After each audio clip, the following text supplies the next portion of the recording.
जोंहा United people's party liberal हान्जानि स्निथि गायसननाय सानखौहाय गाजा गोमजायै देग्लाय नैबे बनरगाव ओनसोलनि चन्द्रपारा गेलेग्रा फोथारावहाय साननैनि हाबाफारि लानानै खुंनो थामथिम खालामनाय जादों। दा नोंथांमोना नुनो मोनो जोंनि मावथि फारियाफ्रा बयबो नांथाबनानै दङ जोंनि नैबे हाबाफारिखौ जाफुंसार होनो थाखाय। 4 आरो 5 आगस्ट बैयावहाय जोंहा बिफां गायनाय हाबाफारि दङ आरो जोंनि हान्जानि मोनसे गेवलां मेल दङ, जेनेरेल मिटिं दङ।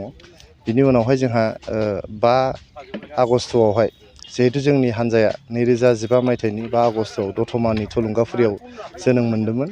गोबां खैदां खैफोदखौ सौसिनानै जोंनि इउपिपिएल हान्जाया 7 बोसोर दावबायबोबाय आरो बे 7 बोसोरावनो जोङो दिनै बिटिआर ओनसोलाव सरकार दानो हादों। आसामाव जोङो एनडिएनि कोअलिशन हिसाबै बिजेपि एजेपिजों लोगो नांनानै सरकार दानो हादों आरो सेन्ट्रेलावबो जोङो सासे एमपिआ जोंनि एनडिएनि कोअलिशननि माने बाहागो लाहैफानो हादों। बेजों जोङो जोंनि ओनसोलाव गोजोन लाबोनो हादों। नोंथांमोना नुबाय जे थांनाय बोसोरनैनि गेजेरावनो जोंनि बड'लेण्ड ओनसोलाव गोजोन जेरैबो बिथिङाव जों गोजोन लाबोनो हादों। गोजोन फैनाय लोगो लोगोनो जौगानायनि हाबाफारिफ्रा थाबैनो जाफुंनो माने लामायाव लादों आरो गासै ओनसोलनि समाज आरो सुबुंफोरा जौगानायनि लामाजों आगान सुरलांगासिनो दङ। दा बेवहाय जोङो 4 आरो 5 थारिखआव जोंनि हान्जानि मावथि फारिया लोगोफोर लोगोसे जोंखौ मोजां मोनग्रा रायजो राजाफोरखौहाय गाजा गोमजायै बाहागो लानो थाखाय खावलायदों। स्पेसियेलि जोंनि नैबे बनरगाव ओनसोलनि चन्द्रपारा गेलेग्रा फोथाराव क'क्राझार डिस्ट्रिक्ट कमिटि इउपिपिएल आरो क'क्राझार डिस्ट्रिक्टनि सिङाव थानाय गासै 8 ब्लकफोरजों लोगोसे सेन्ट्रेल कमिटि इउपिपिएलआ गोबां हाबाफारि रं बिरं हाबाफारि लानानै बेवहाय गाजा गोमजायै जों फालिगोन। बेखायनो रायजो राजाफोरखौ लोगोसे जोंनि मावथि फारिया लोगोफोरखौ बाहागो लाफैनो थाखाय खावलायहरनाय जाबाय। जोंना दा जोंनि बड'लेण्ड ओनसोलनि 60निफ्राय 70 जौखोन्दो रायजोफ्रानो जोंजों दङ। जोंनि भटारफ्रा जोंजों दङ। नोंथांमोना नुदों जों गासै 8था एमएलए सिट मोनदोंमोन। बेनि गेजेराव जों 7थाखौनो जों देरहानो हादों बड'लेण्ड ओनसोलनि गासै। होमबा जोंना 90% स्ट्राइक रेट आरो मोननाय मोनैनि खोथाया बे माने माखासे थिकादारफ्रा बुंदों जानो हागौ। नाथाय नोंथांमोना नुगोन मोनफ्रोमबो बिसिडिसिनि सिङावनो दिनै 400निफ्राय 500 जन गोरिब न'खरफ्रा अरुण'दयनि पेन्सन मोननो हादों। नैबे मासनिफ्राय अरुण'दयआ 1250 थाखा जासिगोन। दासिमाव जों 1000 खरि मोनगासिनो दंमोन। बेखौ मोननो हादों। मोनफ्रोमबो बिसिडिसिनि सिङावनो नोंथांमोना नुदों 400निफ्राय 600सो प्रधान मन्त्रि आवास योजनानि सिङावहाय PMAY-Gनि न' मोननो हादों आरो बे न'फोराव थाइसेबो रां लायालासिनो बेखौ जाहाथे लुफुंजोबथारनो हायो। जिहेतु सिगांनि सरकाराव गोबां न'फ्रा लुफुंजायाखै आरो गोबां रां जाख्ल'नायनि थाखायनो बेफोर न'फोरखौ लुफुंनो हायाखैमोन। दा खिन्थु मोनसे बिसिडिसिनि सिङावनो माने न' होनो मानसियानो गैला। मोनसे गामियाव 20ता 25ता न'खरा न' मोनदों।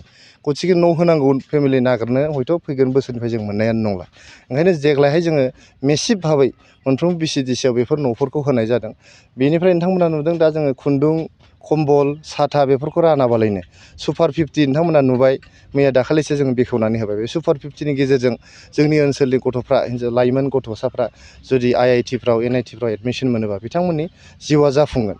बेजों लोगोसे जोंहा UPSC कचिंनि थाखाय गासै 50सा फरायसाफोरखौ UPSC कचिं होनो थाखाय जोङो इन्डियानि टप मोस्ट माने कचिं जे होग्रा इनस्टिटिउट बिथांमोनजों टाइ आप खालामदों। बेजों जोङो जोंनि ओनसोलाव सोलोंथाइनि गुनखौ बांहोनो नाजादों। दा जोङो खुन्दुं होआखै, कम्बल होआखै। ओंखायनो मानसिफ्रा सानदों मा जों जेबो मोनाखै होननानै। खिन्थु नैबे जे मासे जे पेन्सन मोनगासिनो दं, जोंहा जे न' बाङा जे जालांगासिनो दं गासिबो, लामा सामा जे मोजां जागासिनो दं, बेफोरखौसो जोङो नायनो गोनां दङ। बेजों लोगोसे नोंथांमोना नुबाय जे जोङो खम समनि गेजेरावनो गोबां जों फोरोंगिरिफोर थिसननो हादों। थांनाय बोसोरावहाय जों गासै 1400निबो बारा टिचार एपइन्टमेन्ट होनो हादों आरो जों जा होनो थाखाय आखायाव लादों। खिन्थु हाइकर्टआव केस होनानै दङ। जोंनि टेट केन्डिडेटफ्रा हाइकर्टआव केस होनायखायनो जोङो दा टेटनि एपइन्टमेन्टफोरखौ होनो हायाखै। जों गासिबो बेफोर जिनिसखौ लासै लासैनो खालामनो नागिरदों।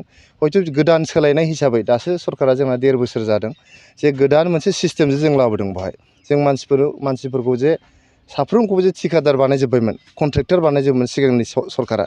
दा बे सिस्टेमखौ बोखारनानै जोङो माब्रै समाजखौ हाबा हारिमु वार्क कालसाराव लांफिननानै सोलोंथाइनि गुनखौ बांहोनानै जोंनि इमप्लयमेन्ट अपरचुनिटिसखौ बांहोनानै समाजखौ गोग्गो खालामनो हायो आरो जोंनि सरकाराव जाख्ल'नाय गैयै मोनसे सिस्टेम खालामनो हायो। बेखौ बाइक अनसायगिरिफोरनि थाखाय मोनसे गोजोनथाव खौरां। दावहारु अट' एजेन्सि बाजाज श'रुमा दासान्दि होगासिनो दं स्पेसियेल धामाका अफार।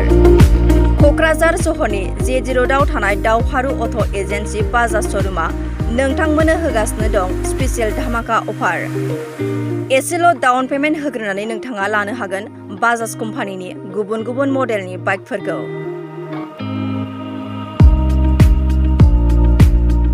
13,000निफ्राय जागायनानै 20,000सिमल' डाउन पेमेन्ट होग्रोनानै लानो हागोन बाजाज पालसार, प्लेटिना, सिटी 100 आरो बाजाजनि गुबुन गुबुन मडेलनि बाइकफोरखौ।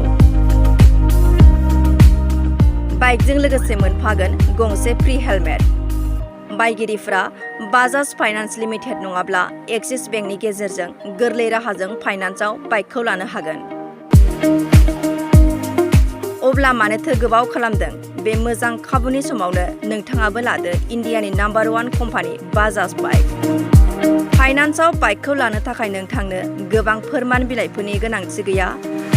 आबुङै मिथिनो थाखाय नोंथाङा 03612705550 एबा 9957644326 मबाइल नाम्बाराव फोनांजाब खालामनो हागोन।